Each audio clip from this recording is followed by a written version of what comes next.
Hello dear students, welcome back to again single entry system conversion method.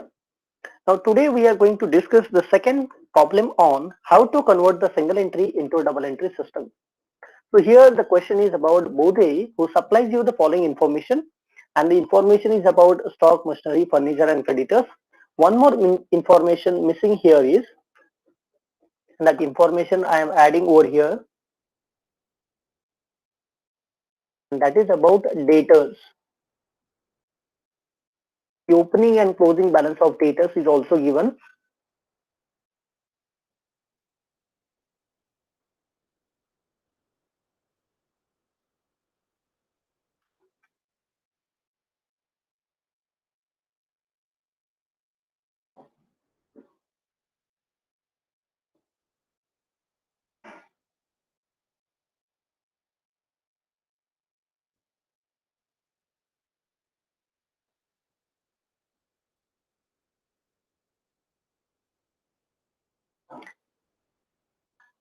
Now I hope you can see the screen that both he has supplied the information regarding stock, machinery, furniture, creditors and debtors. But here the information that is closing stock of machinery and furniture is not given, that we are supposed to find out. Similarly, we have been given the summary of cash transactions. So here is the opening balance of cash and closing balance of cash is also available. Then the income sources, that is cash sales received from debtors, miscellaneous receipt, loan from Das. This information is available. And at the bottom they are saying discount allowed rupees 700 and discount rupees allow received rupees 400. Bad debts return off were rupees 800, and depreciation is to be written off on the furniture at 5% and machinery at 10%. Basically the expense which is including insurance at rupees 500 per annum, which is paid up to the 31st of March 2015. And they have requested, and one more adjustment is there, that is wages rupees 2000 are still due, that is outstanding. And they are requested us to prepare the trading account, profit and loss account and balance sheet. विद्यार्थी मित्रांनो, हा जो प्रश्न आहे तर या प्रश्नामध्ये आपल्याला मशिनरीचा आणि फर्निचरचा क्लोजिंग बॅलन्स दिलेला नाहीये. त्याचप्रमाणे आपल्याला कॅश ट्रान्झॅक्शनची समरी दिलेली आहे आणि खाली त्यांनी डिस्काउंट अलाउड आणि रिसिव्हची इन्फॉर्मेशन दिलेली आहे, बॅड डेटची इन्फॉर्मेशन दिली आहे, डेप्रिसिएशन टाकायला सांगितलंय आपल्याला. आणि इथे एक आणखीन अशी ऍडजस्टमेंट आहे जिथे ते म्हणतात की एक्सपेन्सेस मध्ये या ठिकाणी तुम्ही पाहू शकत असाल की एक्सपेन्सेस मध्ये त्यांनी असं सांगितलेलं आहे की एक्सपेन्सेस मध्ये इन्शुरन्सचे 500 रुपये ऍड आहेत. परंतु आपल्याला जे काही अकाउंट तयार करायचं ते अकाउंट कधी तयार करायचं तर 31 डिसेंबर 2015 ही आपली बॅलन्स शीट क्लोजिंग डेट आहे. आणि इथे जो आकडा दिलेला आहे तो 31 मार्च 2015, म्हणजे डिसेंबर पासून ते मार्च पर्यंत 3 महिने होतात. तर ह्या 3 महिन्याचा आउटस्टँडिंग इन्शुरन्स जेवढा असेल तो काढावा लागेल.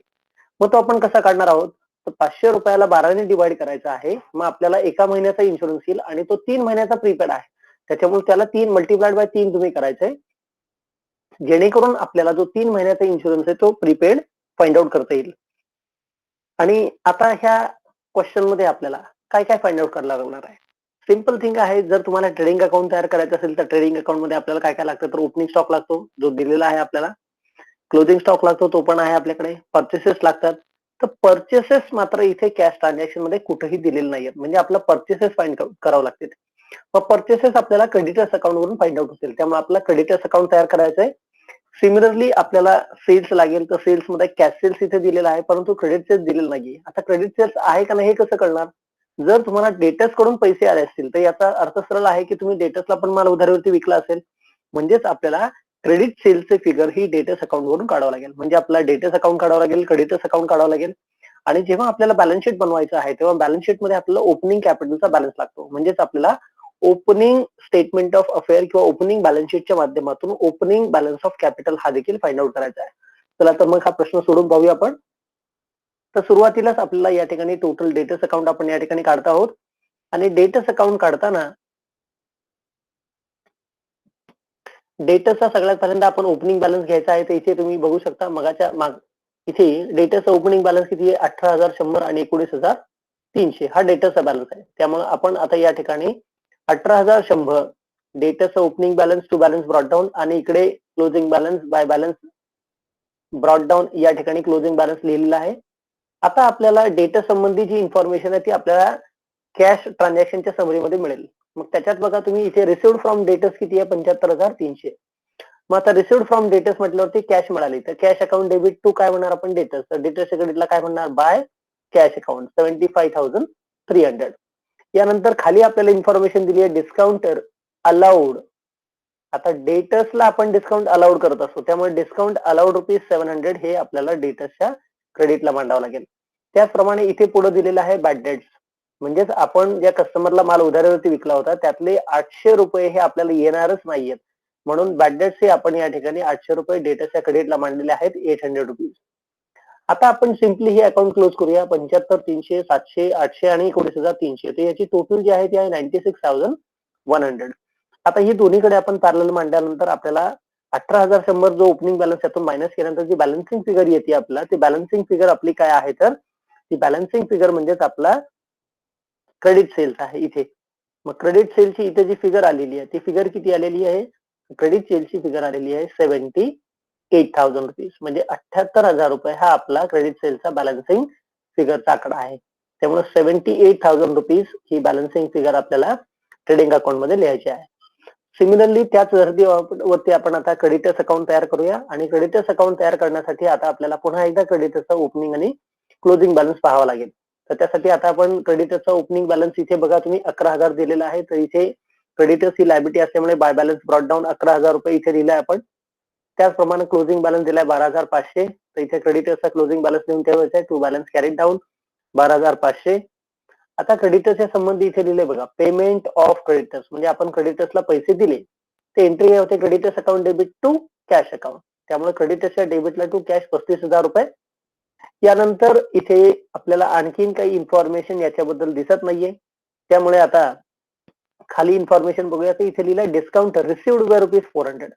आता क्रेडिटर म्हणजे काय की आपण दुसऱ्याकडून उधारवरती माल घेतलेला आहे, माल घेत असताना आपला डिस्काउंट मिळतो आणि म्हणून जो डिस्काउंट तुम्हाला मिळालेला आहे तो इथे आपण लिहिणार आहोत डेबिटला टू डिस्काउंट रिसिव्ड ₹400. आता क्रेडिटरची डेबिट टोटल आपण करणार आहोत ती आहे ₹47,900 आणि मग त्याच्यातून तुमचं ओपनिंग बॅलन्स मायनस केल्याने ती बॅलन्सिंग फिगर राहते. ती बॅलन्सिंग फिगर किती आहे तर ₹36,900, म्हणजे ₹36,900 हा आपला त्या ठिकाणी काय आलेला आहे तर त्या ठिकाणी आपला हा क्लोजिंग बॅलन्स आलेला आहे. त्यामुळे ₹36,900 हा आपला closing balance of credit purchases आलेला आहे इथे. मग क्रेडिट परचेसेस किती आहेत आपले ₹36,900 इतके क्रेडिट परचेसेस आहे. आता आपण ओपनिंग कॅपिटल काढणार आहोत, त्यासाठी आपण ओपनिंग स्टेटमेंट ऑफ अकाउंट किंवा ओपनिंग बॅलन्स शीट काढायची आहे. तर त्याच्यामध्ये सगळे ओपनिंग बॅलन्सेस लिहायचे. आता स्टॉकचा 15,000 आहे तर स्टॉक इथे बघा ₹15,000 लिहिलाय आपण. कॅशचा ₹500 बॅलन्स आहे, कॅश ओपनिंग इथे ₹500 आहे. मशिनरीचा ओपनिंग बॅलन्स आहे 25,000, मशिनरी ओपनिंग बॅलन्स 25,000. फर्निचर ₹4,000, मग इथे आपण फर्निचर पण लिहूया ₹4,000. त्यानंतर क्रेडिटर्सचा बॅलन्स 11,000 आहे, त्यामुळे इथे क्रेडिटर्स ₹11,000. आता आपण आपली ऍसेट मायनस लायबिलिटी करायची आहे. सॉरी, डेटर्सचा बॅलन्स इथे राहिलेला आहे, तर डेटर्सचा बॅलन्स इकडे किती बघा 18,100चा बॅलन्स आहे, त्यामुळे तो इथे डेटर्सचा बॅलन्स 18,100 या ठिकाणी आपण मेन्शन केलाय. आता असेटची टोटल करायची जी ₹62,600 आहे. यातून तुमची क्रेडिटर्स वजा केल्यानंतर जो बॅलन्सिंग फिगर येतो तो किती 51,600. तर 51,600 ही जी काही फिगर आहे बॅलन्सिंग फिगर, तर 51,600 या बॅलन्सिंग फिगरला आपण ओपनिंग कॅपिटल असं म्हणतो आणि म्हणून हे ओपनिंग कॅपिटल जेव्हा आपण बॅलन्स शीट काढणार आहोत तेव्हा लायबिलिटी साईडला हे ओपनिंग कॅपिटल 51,600 मेन्शन करणार आहोत. आता आपल्याला trading account, profit and loss account आणि बॅलन्स शीट तयार करता येईल, कारण की ट्रेडिंग अकाउंट साठी आपल्याला जे परचेसेस पाहिजे तर आपल्याकडे परचेसेसचा आकडा मिळालेला आहे इथे, क्रेडिट परचेसचा आकडा मिळालेला आहे तुम्ही बघू शकता इथे. त्याचप्रमाणे सेल्स काढण्यासाठी आपल्याला जो क्रेडिट सेल्स हवा आहे तो क्रेडिट सेल्सचा पण फिगर इथे मिळालेला आहे आणि बॅलन्स शीट मध्ये आपल्याला जे कॅपिटल लागणार आहे ते कॅपिटल पण आपण इथे फाइंड आउट केलं. आता जे काही या ठिकाणी ऍडजस्टमेंट आहेत त्याचे फक्त आपल्याला दोन इफेक्ट द्यायचे. तर पहिल्यांदा ट्रेडिंग अकाउंट बघूया आपण. ट्रेडिंग अकाउंट मध्ये ओपनिंग स्टॉक 15,000, तर तुम्ही इथे बघू शकता जो आपल्याकडे ओपनिंग स्टॉक आहे तो 15,000 आपण लिहिला इथे. त्यानंतर टू परचेसेस आपण इथे परचेसची फिगर काढलेली आहे बघा ₹36,900, तर तीच फिगर आपण इथे लिहिलेली आहे 36,900. त्यानंतर वेजेस आहेत 16,000. आता वेजेस हे तुम्हाला कॅश अकाउंट मध्ये पाहायला मिळतील, तुम्ही इथे पाहू शकता कॅश अकाउंट मध्ये इथे वेजेस आपल्याकडे 16,000 आहेत, इकडे क्रेडिटला ₹16,000 वेजेस, परंतु ऍडजस्टमेंट मध्ये वेजेस ₹2,000 आउटस्टँडिंग आहेत इथे. मग ₹2,000 वेजेस जर आउटस्टँडिंग असतील तर मग आपल्याला इथे ऍड आउटस्टँडिंग 2000 रुपये आणि याचा दुसरा इफेक्ट जो आहे तो आपल्याला लायबिलिटीला द्यायचा आहे. म्हणून लायबिलिटी साईडला आउटस्टँडिंग वेजेस इथे 2000 रुपये आपण सेकंड इफेक्ट देऊन टाकला त्याचा. त्यानंतर ट्रेडिंग अकाउंट मध्ये काय लागतं तर सेल्स. तर सेल्सच्या बाबतीमध्ये क्रेडिट सेल्स आपण फाइंड आउट केलेले आहेत. तर इथे तुम्ही बघू शकता क्रेडिट सेल्स किती आहेत 78,000 आणि कॅश सेल्स दिलेले 6100. त्यामुळे इथे क्रेडिट सेल्स 78 अधिक 6100 बरोबर 84,100 हे आपले क्रेडिट सेल्स आहेत. आणि क्लोजिंग स्टॉक जो प्रॉब्लेम मध्ये दिलेला आहे तर इथे बघू शकता तुम्ही क्लोजिंग स्टॉकची व्हॅल्यू आहे 14,000 रुपये. मग क्लोजिंग स्टॉकचे दोन ऍडजस्टमेंट होतात. तर एक इथे ट्रेडिंगच्या क्रेडिटला, दुसरे ऍसेट साईडला स्टॉक आहे 14,000 रुपये. आता ट्रेडिंग अकाउंट तुम्ही क्लोज करायचं आहे 98,100 त्याची टोटल आहे. त्याच्यातून तुम्ही डेबिटचे खर्च मायनस केले तर तुम्हाला 28,200 रुपये हा ग्रॉस प्रॉफिट मिळेल. हा ग्रॉस प्रॉफिट आपला प्रॉफिट अँड लॉस अकाउंटला कॅरी फॉरवर्ड करायचा इथे क्रेडिट साईडला बाय ग्रॉस प्रॉफिट किंवा बाय बॅलन्स ब्रॉट डाऊन तुम्ही लिहू शकता. आता प्रॉफिट अँड लॉसचे सगळे एक्सपेन्सेस आपल्याला मांडायचे तर ते कुठे मिळतील आपल्याला, ते मिळणार आहेत आपल्याला कॅश अकाउंट मध्ये. तर इथे कॅश अकाउंटच्या बघा इथे सॅलरी आहे, इथे ड्रॉइंग्स आहेत, एक्सपेन्सेस आहेत. तर सॅलरी प्रॉफिट लॉसच्या डेबिटला जाणार आहे, एक्सपेन्सेस प्रॉफिट लॉसच्या डेबिटला आणि ड्रॉइंग लायबिलिटी कॅपिटल मधून मायनस होणार आहे. तर पहिल्यांदा आपण लिहिली सॅलरी इथे 15,000 रुपये आणि एक्सपेन्सेस सांगितले 11,000. परंतु ऍडजस्टमेंट मध्ये इथे तुम्ही बघू शकता खाली ऍडजस्टमेंट मध्ये आपल्याला एक गोष्ट सांगितलेली होती इथे expenses include insurance ₹500 per annum and it is paid up to 31/5/2015. म्हणजे एक्सपेन्सेस मध्ये 500 रुपये इन्शुरन्स ऍड आहेत जे वर्षाचे आहेत आणि इन्शुरन्स आपण कधीपर्यंत पेड केला 31 मार्च 2015. परंतु आपल्याला जे बॅलन्स शीट बनवायचं आहे ते 31 डिसेंबर 2015 आहे. त्यामुळे डिसेंबरच्या पुढे जानेवारी, फेब्रुवारी, मार्च हे 3 महिने आहेत. तर 3 महिन्याचा आउटस्टँडिंग असेल. मग सिम्पली हा इन्शुरन्स कसा कॅल्क्युलेट करणार आहोत आपण, ते इन्शुरन्स कॅल्क्युलेट करताना सिंपल कॅल्क्युलेशन करायचंय 500 भागिले 12 गुणिले 3. तर तुमचा 125 रुपये हा प्रीपेड इतका येईल. याचा दुसरा इफेक्ट ऍसेटला घ्यायचा इथे प्रीपेड इन्शुरन्स 125 रुपये. त्याचप्रमाणे आता याची टोटल करून आपण आउटरला मांडली 10,875 रुपये. आता पुढे कॅश अकाउंट मध्ये आपण बघूया. कॅश अकाउंट मध्ये एक्सपेन्सेस मध्ये इथे आहे मशिनरी परचेस. तर हा ऍसेट साईडला आपण मशिनरी परचेस 9,500 रुपये. तर इथे मशिनरीचा बॅलन्स ओपनिंग बॅलन्स लिहिला 25,000. ऍडिशन 9,500 रुपयाची इथे लिहून टाकली आपण 9,500 rupees addition during the year. त्यानंतर मशिनरी परचेस झालेला आहे. आता ऍसेट्स जर रिसिट साईडला जर बघितलं तर तुम्हाला इथे दिसतंय मिसलिनियस रिसिट म्हणजे हा इन्कम आहे तुमचा. तर हा इन्कम प्रॉफिट लॉसच्या क्रेडिटला गेला पाहिजे. त्यामुळे इथे मिसलिनियस रिसिप्ट इथे आपण मेन्शन करूया 200 रुपये. त्याचप्रमाणे ऍडजस्टमेंट मध्ये आता इथे खाली बघा इथे आणखीन एक पॉईंट आहे तो म्हणजे लोन फ्रॉम दास. तर लोन ही लायबिलिटी आहे त्यामुळे आपण लोन फ्रॉम दास हे आपल्याला या ठिकाणी इथे लायबिलिटीला लिहायचे लोन फ्रॉम दास ₹10,000. त्याचप्रमाणे हे जे लोन आहे ते आपण घेतलं होतं 1 जुलैला घेतले 9% त्यामुळे ते तिथे मेन्शन करणार आहे आपण. आता या ठिकाणी आपल्याकडे जेवढे बॅलन्सेस होते त्यातले सगळ्यातला हा क्लोजिंग बॅलन्स ऑफ कॅश आपण ऍसेट मध्ये मांडूया इथे. क्लोजिंग बॅलन्स ऑफ कॅश इथे ऍसेट मध्ये मांडलेला आहे आपण 1,600 रुपये. आता डिस्काउंट अलाउड 700 रुपये. तर डिस्काउंट अलाउड हा कुठे जाणार आहे आपल्या प्रॉफिट अँड लॉस अकाउंटच्या डेबिटला. त्यामुळे प्रॉफिट लॉसच्या डेबिटला इथे डिस्काउंट अलाउड 700 रुपये लिहिलं. तर डिस्काउंट रिसिव्ड कुठे जाणार आहे तर प्रॉफिट लॉसच्या क्रेडिटला येणार आहे.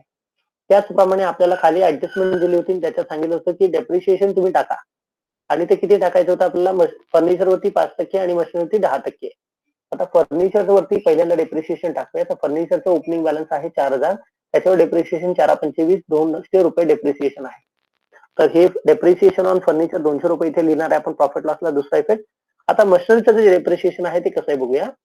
तर इथे बघा तुम्ही 25,000च्या 10% कारण ही 1 वर्षभर मशिनरी होती त्यामुळे त्याचा 2,500 रुपये आणि ही 6 महिने होती. तर याचे 10% जर तुम्ही काढलं तर 950 जर निम्म तुम्ही केलं तर 475. म्हणजे याची टोटल जी आहे 2,500 अधिक 475 बरोबर 2,975 रुपये हे तुमचं टोटल डेप्रिशिएशन ऑन मशिनरी आहे. तर इथे टोटल आता मशिनरीचा बॅलन्स किती शिल्लक राहिला 31,525 आणि हे 2,925 रुपये प्रॉफिट लॉसच्या डेबिटला. अशा पद्धतीने आपण सर्व खर्च या ठिकाणी बॅड डेट्स इथे राहिले होते आपल्याकडे त्यामुळे बॅड डेटचा एक इफेक्ट आपण इथे देणार आहोत. तर बॅड डेटचा एक इफेक्ट इथे का दिला तर कारण की आता दुसरा इफेक्ट ऑलरेडी आपण डेटर्स अकाउंट मध्ये दिलेला आहे आणि म्हणूनच त्याचा क्लोजिंग बॅलन्स एवढा आहे आणि म्हणून या ठिकाणी बॅड डेट्स हे आपण प्रॉफिट लॉसच्या डेबिटला मांडत आहोत. म्हणून प्रॉफिट अँड लॉस अकाउंटच्या डेबिटला बॅड डेट्स किती मांडायचे 800 रुपये. आता आपलं प्रॉफिट अँड लॉस अकाउंट आपण क्लोज करूया. तर इथे तुम्ही बघा डेबिटची टोटल जास्त आहे ती 31,000 आहे आणि क्रेडिटची टोटल किती आहे तर इथे क्रेडिटची टोटल तुम्ही त्यातनं मायनस केली तर तुम्हाला नेट लॉस किती मिळतो 2,200 रुपये. आता आपल्याला आपलं जे काही कॅपिटल आहे ते ओपनिंग कॅपिटल आपण काढलं होतं 51,600 रुपये. त्याच्यामधून लॉस हा 2,200 रुपये मायनस केला आणि आपल्याला इथे ड्रॉइंग्स दिले बघा 4,000 रुपये आणि हे ड्रॉइंग्स आपण याच्यातून काय करणार आहोत, मायनस करणार आहे आणि म्हणून 4,000 रुपयाचं ड्रॉइंग्स मायनस केलं. मग आपलं कॅपिटल किती शिल्लक राहिले? 45,400. आता ह्याच्यामध्ये जे लोन फ्रॉम दास आपण घेतलेलं होतं तर ते 9% घेतलं 1 जुलैला. मग 10,000च्या 9% म्हणजे 900 रुपये आणि जुलैपासून डिसेंबर पर्यंत किती होतं? 6 महिने. मग 900च्या निम्म किती? 450 रुपये. आणि म्हणून इथे इंटरेस्ट आउटस्टँडिंग किंवा अनपेड 450 रुपये याच्यात ऍड करणार आहे. तर याचा दुसरा इफेक्ट कुठे जाणार आहे? तर प्रॉफिट अँड लॉस अकाउंटच्या डेबिटला. इंटरेस्ट ऑन लोन इथे बघा 9% फॉर 6 मंथ 10,000वरती 450 रुपये इथे पण इफेक्ट दिला. आता तुम्ही तुमची लायबिलिटी साईड क्लोज करून बघू शकता. तुमची लायबिलिटी इज इक्वल टू तुमची असेट साईड असणार आहे. आणि डेप्रिशिएशन साठी इथे 25,000च्या ऐवजी इथे फक्त ही जी फिगर आहे ती या फिगरला इथे तुम्ही 9,000 रुपयाची इथे फिगर घ्यायची आहे. 9,500 रुपयांची फिगर घ्यायची कारण ऍडिशन ड्युरिंग द मंथ किती होती? तर 9,500 होती. त्यामुळे 10% 25,000च्या 2,500 रुपये आणि इथे 10% 9,500च्या 6 महिन्यासाठी 475 रुपये. असा टोटल डेप्रिशिएशन आहे 2,975 रुपये. मला वाटतं की तुम्हाला हा प्रॉब्लेम समजला असेल. प्रॉब्लेम समजण्यामध्ये जर कुणाला काही